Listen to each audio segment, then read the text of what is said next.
오늘 우리에게 주신 하나님의 말씀 구약성경 창세기 44장 30절부터 34절까지의 말씀입니다. 창세기 44장 30절부터 34절까지의 말씀.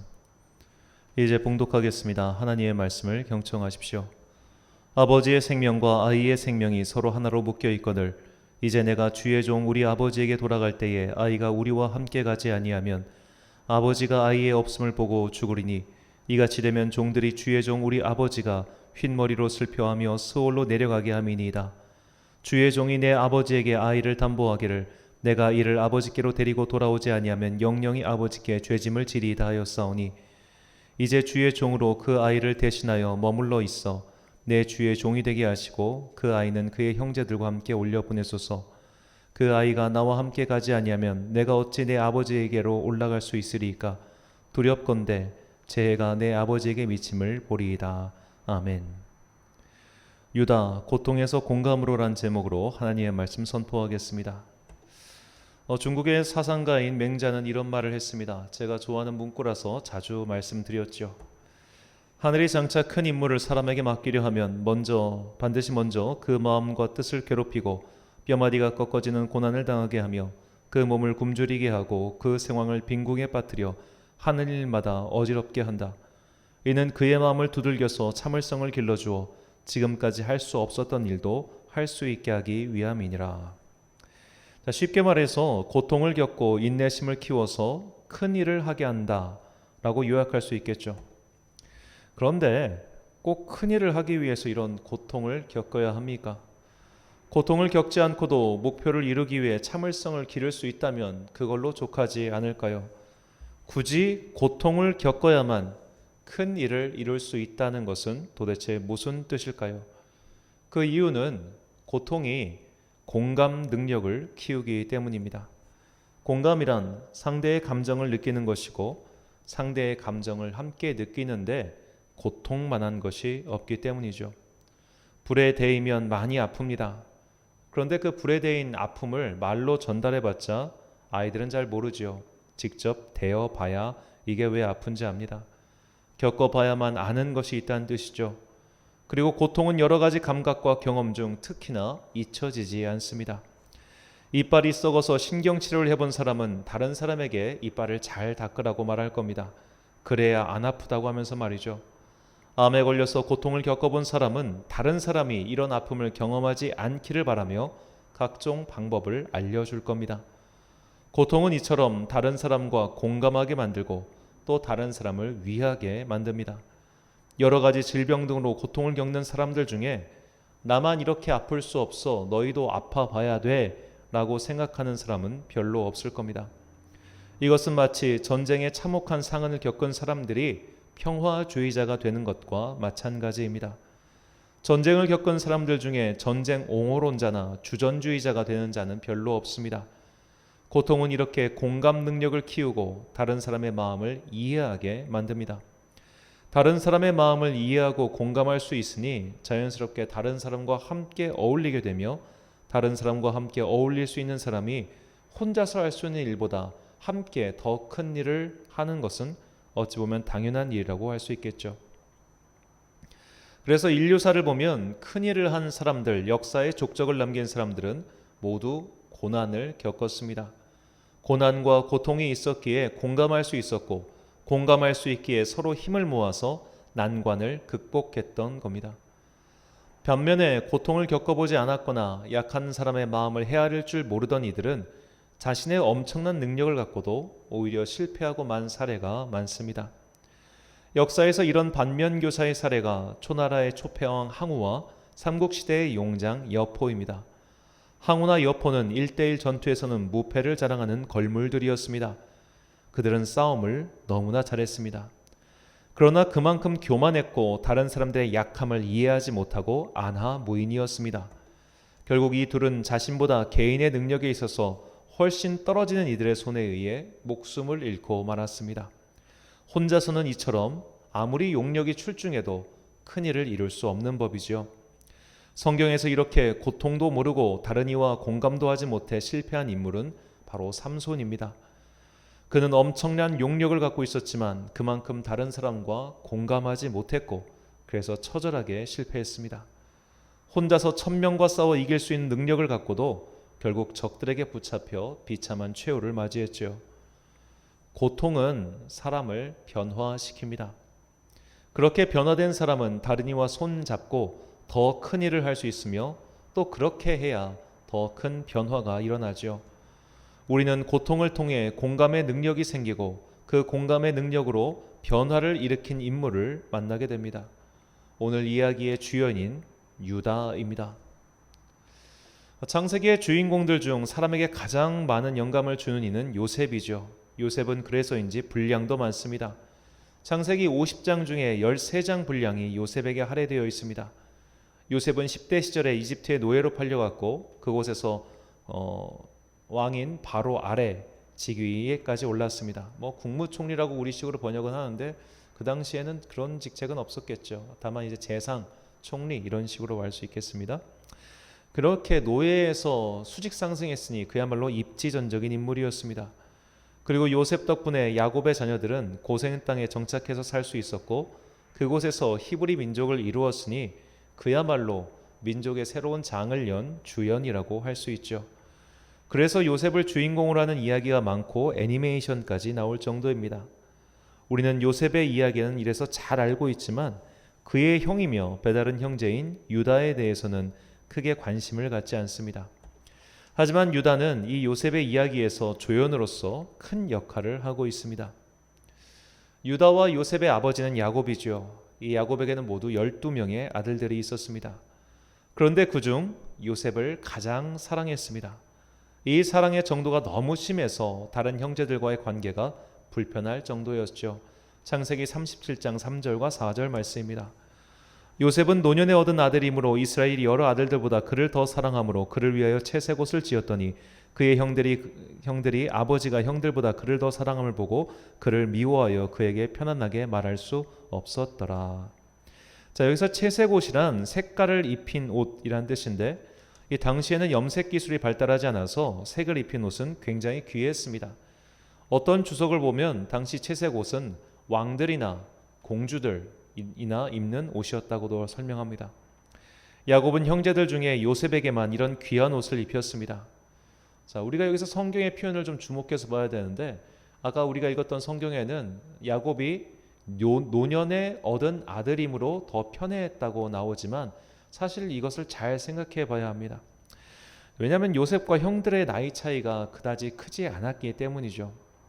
야곱은 결혼하고 14년 동안 자식들을 줄줄이 낳았습니다. 정말 해마다 한 명씩 낳을 정도로 계속해서 자녀를 낳았습니다. 그러니까 요셉은 바로 위의 형제와 1살 차이였어요. 그리고 제일 큰 형과는 끼껏해야 12살 내지 13살 차이였습니다. 물론 대단한 차이지만 그 사이에 형제가 11명 있는 걸 감안하면 어떻게 보면 거의 다 연년생이란 말이에요. 그렇다면 다 연년생인데 그리고 노년의 얻은 아들 중에 요셉 밑에 베냐민도 있는데 왜 굳이 요셉만 더 편애했을까요? 요셉과 베냐민의 나이 차이는 기껏해야 한 2-5살 정도밖에 나지 않습니다. 그렇게 밑에 동생도 있고 위에 형들도 있는데 다 연년생인데 굳이 요셉만 더 사랑한 이유가 무엇일까요? 그것은 요셉이 그의 어머니 라헬과 아주 판박이었기 때문입니다. 창세기 39장 6절 말씀입니다. 주인이 그의 소유를 다 요셉의 손에 위탁하고 자기가 먹는 음식 외에는 간섭하지 아니하였더라. 요셉은 용모가 빼어나고 아름다웠더라. 자, 여기서 용모가 빼어나고 아름다웠다라는 히브리어 원문은 라헬의 용모를 묘사한 히브리어와 똑같습니다. 요셉은 라헬과 판박이일 만큼 미남이었습니다. 즉 야곱이 요셉을 편애한 것은 야곱이 사실 라헬만 사랑했기 때문이죠. 자신이 가장 사랑한 여인과 너무나 닮은 아들이었기 때문에 야곱은 지독하게 요셉을 편애했습니다. 자, 이렇게 편애를 한 것도 모자라 요셉은 형들에게 안하 무인이었습니다. 그러니 형들이 요셉이 너무 미워서 아예 죽이려고 한 것이죠. 그래서 혼자서 빠져나올 수 없는 구덩이에 요셉을 던져버린 후 나중에는 노예상에게 팔아버립니다. 이후 요셉이 겪은 고난에 대해서는 우리가 잘 알고 있습니다. 그는 이집트의 장군이었던 보디발의 집에 팔려갔고 그곳에서 억울한 누명을 쓰고 감옥에 갇혔습니다. 그 감옥에서 그는 바로의 신하의 꿈을 풀어주었고 그 인연으로 바로의 꿈도 해몽해 줍니다. 바로는 요셉의 해몽과 지혜에 감탄하여 그에게 나라 운영의 전권을 맡깁니다. 그때 요셉의 나이가 30살이었습니다. 요셉은 최소한 10여 년의 고난을 겪은 후 비로소 자유의 몸이 되었을 뿐만 아니라 막강한 권력도 갖게 되었습니다. 요셉의 해몽대로 온 나라에 7년의 풍년이 있었습니다. 요셉은 이 풍년의 기간 동안 다가올 7년의 흉년을 대비하였으요. 마침내 기근이 온 나라를 강타했습니다. 이 기근의 여파는 야곱이 살고 있는 곳까지 미쳤습니다. 이때 대략 요셉의 나이가 38에서 9대 1입니다. 즉 길게 연도를 잡으면 요셉이 형제들의 손에 의해 팔려간 지 약 20년의 세월이 흘렀다는 뜻입니다. 그렇다면 이 20년의 세월 동안 오늘 우리가 살펴볼 유다는 어떤 일을 겪었을까요? 바로 유다의 아들 둘이 죽었습니다. 민수기 26장 19절 말씀. 유다의 아들들은 에르와 오난이라. 이 에르와 오난은 가나안 땅에서 죽었고. 유다의 첫째 아들 에르와 둘째 아들 오난이 죽은 이유는 창세기 38장에 자세히 나와 있습니다. 그리고 그 죽음은 명예로운 것이 아니었습니다. 이후 벌어질 일들 또한 유다에게는 가슴 아프고 또한 불명예스러운 일이었습니다. 한마디로 유다는 이 기간에 인생에서 엄청나게 큰 고통과 시련과 좌절을 겪었습니다. 자식들이 불명예스럽게 죽은 것도 모자라서 자신 또한 큰 불명예를 얻고 말았습니다. 이 고통이, 이 고난이, 이 시련이 유다를 어떻게 변화시켰는지는 정확히 알 수 없습니다. 성경은 이 일을 겪은 후 그의 심경에 어떤 변화가 생겼는지 알려주지 않습니다. 다만 이후 벌어진 일에서 이 유다라는 사람이 어떻게 변화했는지를 엿볼 수 있습니다. 흉년이 시작되고 점점 먹을 것이 없어지자 야곱은 유다를 비롯한 자식들을 이집트로 보내서 식량을 구해오라고 시킵니다. 형제들은 이집트로 내려가 요셉을 만나죠. 20년 만에 만났으니 동생을 못 알아보는 것도 어쩌면 당연했을 겁니다. 요셉은 일부러 형들을 첩자로 몰아세웠고 형들은 그렇게 옥에 갇힙니다. 이후 형제들을 풀어주면서 일부러 자신의 동생 베냐민을 데리고 오도록 명령을 내립니다. 하지만 야곱은 베냐민을 보내지 않으려고 합니다. 여기서도 야곱의 지독한 편애가 나오죠. 똑같은 자식인 시므온은 지금 갇혀 있는데 그 시므온의 생사 따위는 아랑곳하지 않고 자신과 라헬 사이에서 태어난 마지막 아들인 베냐민만 지금 싸고 도는 겁니다. 야곱은 막내 아들 베냐민마저 잃을 수 없다며 한사코 그 제안을 거절하죠. 그 사이에 어느덧 식량은 바닥이 났습니다. 다시 이집트를 내려가야만 하지만 야곱은 여전히 고집불통이었죠. 보다 못한 유다가 아버지 야곱을 다그치면서 말합니다. 창세기 43장 8절과 9절입니다. 유다가 그의 아버지 이스라엘에게 이르되 저 아이를 나와 함께 보내시면 우리가 곧 가리니 그러면 우리와 아버지와 우리 어린 아이들이 다 살고 죽지 아니하리이다. 내가 그를 위하여 담보가 되오리니 아버지께서 내 손에서 그를 찾아줬소. 내가 만일 그를 아버지께 데려다가 아버지 앞에 두지 아니하면 내가 영원히 죄를 지리이다. 이 43장에 나온 유다의 설득을 기억하고서 오늘 본문을 봐야 합니다. 요셉은 일부러 베냐민을 붙잡아 준 척하며 형제들을 시험하죠. 그러자 유다가 내가 대신 당신의 종이 될 터이니 베냐민은 풀어달라고 간청하며 이렇게 말합니다. 본문 33절과 34절입니다. 이제 주의 종으로 그 아이를 대신하여 머물러 있어 내 주의 종이 되게 하시고 그 아이는 그의 형제들과 함께 올려 보내소서. 그 아이가 나와 함께 가지 아니하면 내가 어찌 내 아버지께로 올라갈 수 있으리이까. 두렵건대 재해가 내 아버지에게 미침을 보리이다. 상황을 정리해 봅시다. 누가 봐도 사실 야곱은 정상적인 아버지가 아닙니다. 정상적인 아버지, 부모라면 자기 배에서 나온 자식들을 편애하지 않고 골고루 사랑해야 할 겁니다.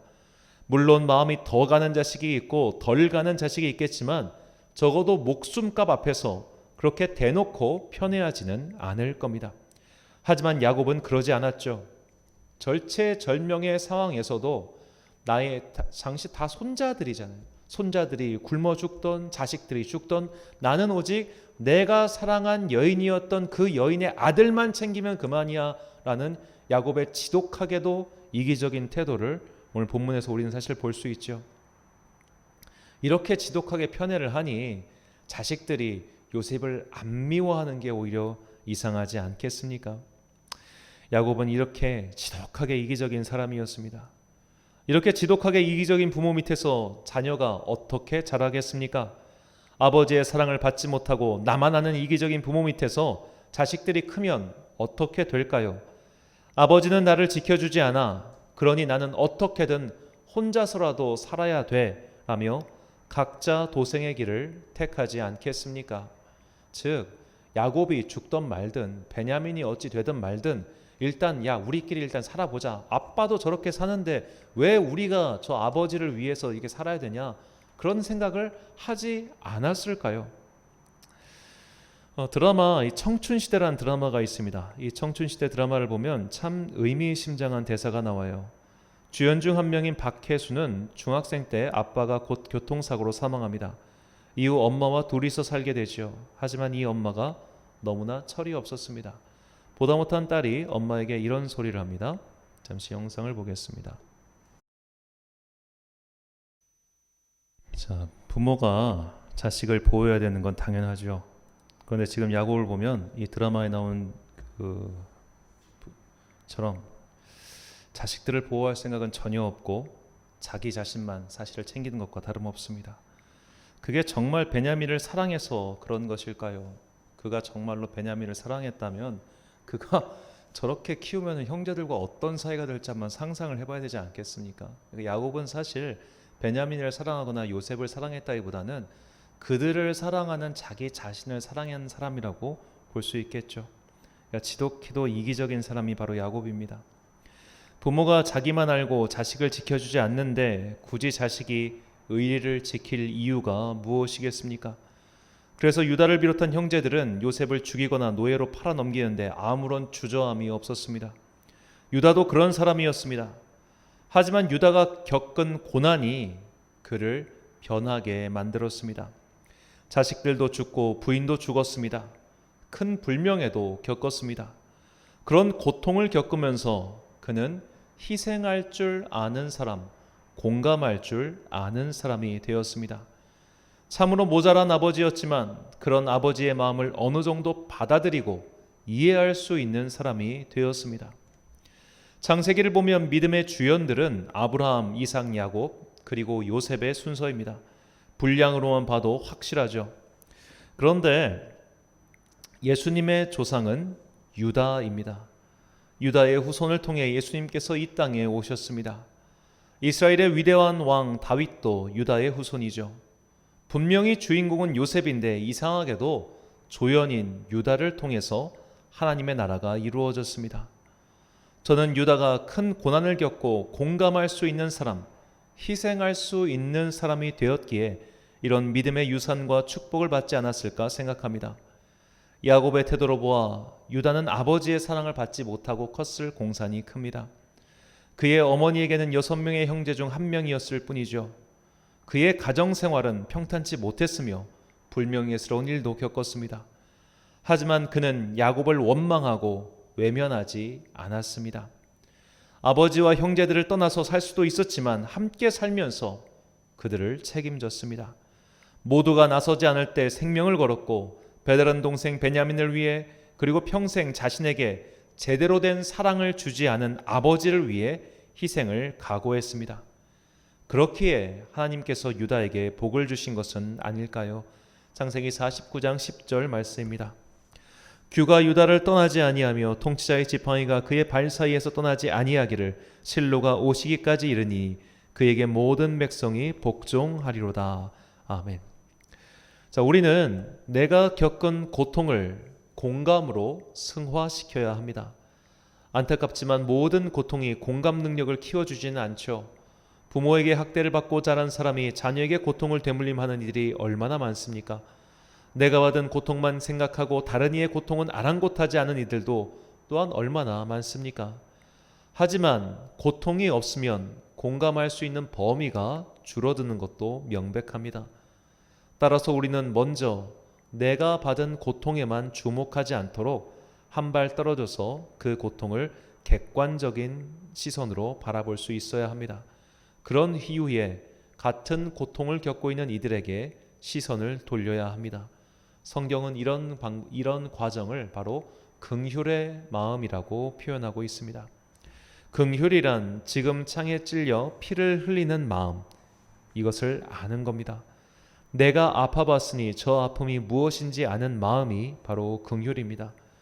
긍휼의 마음이 공감의 능력이고, 공감의 능력이 생겨야 우리는 비로소 하나님의 마음을 알고 그분의 시선이 있는 곳, 그분의 마음이 있는 곳에 내 마음과 시선을 향하게 할 수 있습니다.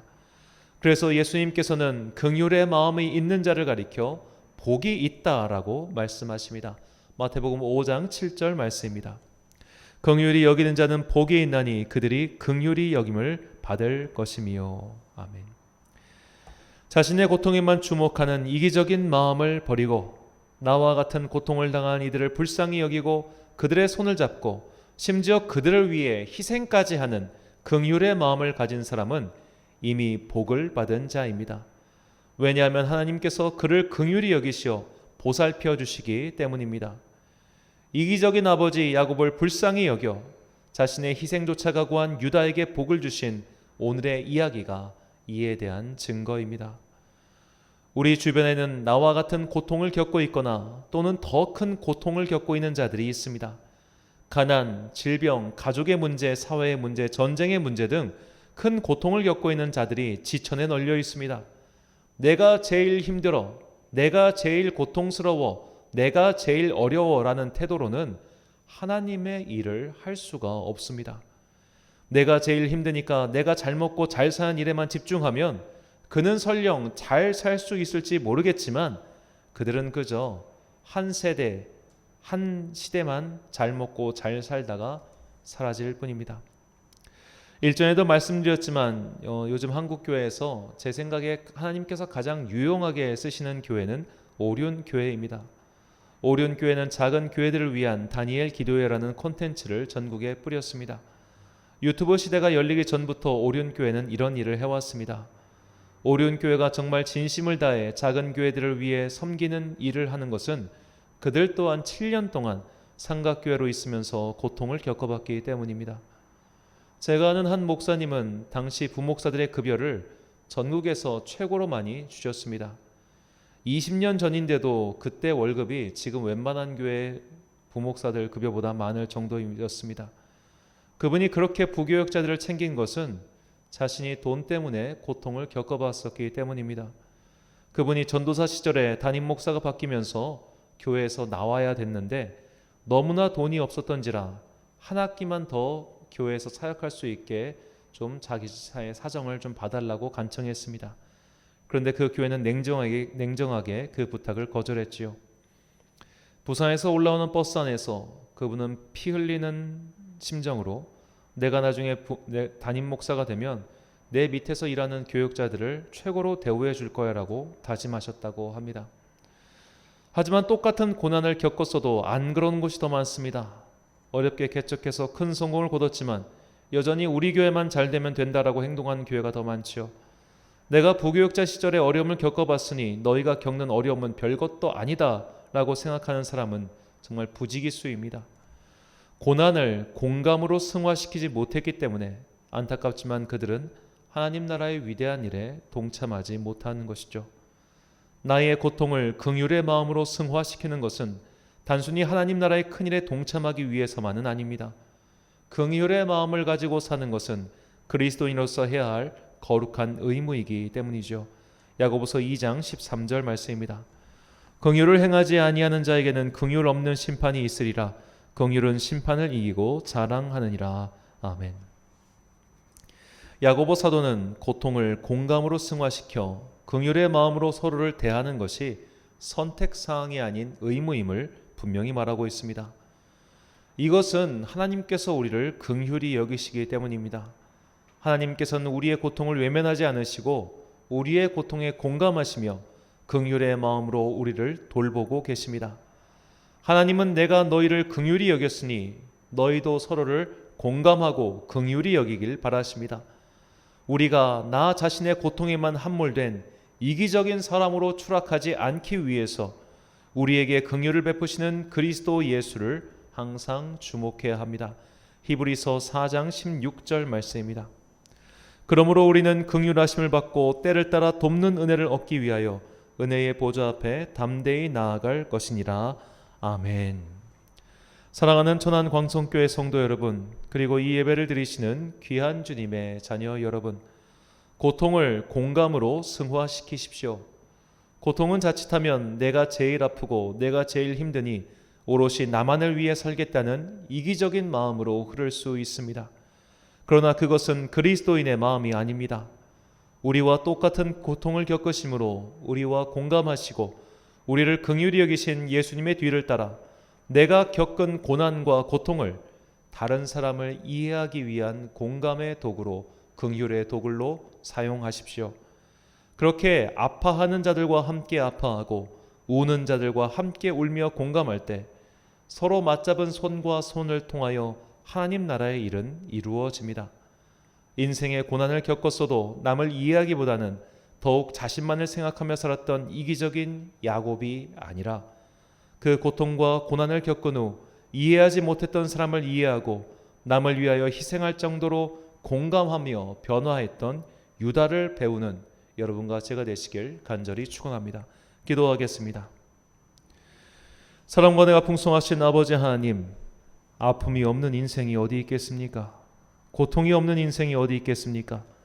우리는 모두 각자의 고통과 고난을 겪고 있습니다. 그러나 어떤 이는 그 고통으로 인해 자기 자신만 생각하는 이기적인 사람이 되기도 하며 어떤 이는 그 고통으로 인해 더욱 남을 이해하고 공감하며 다른 이의 손을 잡아주는 사람이 되기도 합니다. 예수님께서는 우리와 같은 고통을 당하셨지만 우리의 마음을 아시고 긍휼을 베푸셨습니다. 우리도 그리스도인으로서 고통을 당하는 자들을 외면하지 않고 그들과 공감하며 서로 손을 잡고 아픔을 이겨내는 자들이 되길 소망합니다. 우는 자들과 함께 울고 웃는 자들과 함께 웃는 공감의 성도가 되게 하옵소서. 오늘도 이 땅에 울고 있는 사람들의 고통을 외면하지 않고 아파하는 자들을 위해 기도하는 주님 닮은 자들이 되게 하옵소서. 고통을 공감으로 승화시키는 하나님 나라의 귀한 일꾼이 되길 소망하오며 이 모든 말씀 우리를 한 형제요 자매로 부르신 예수 그리스도의 이름으로 기도드립니다. 아멘.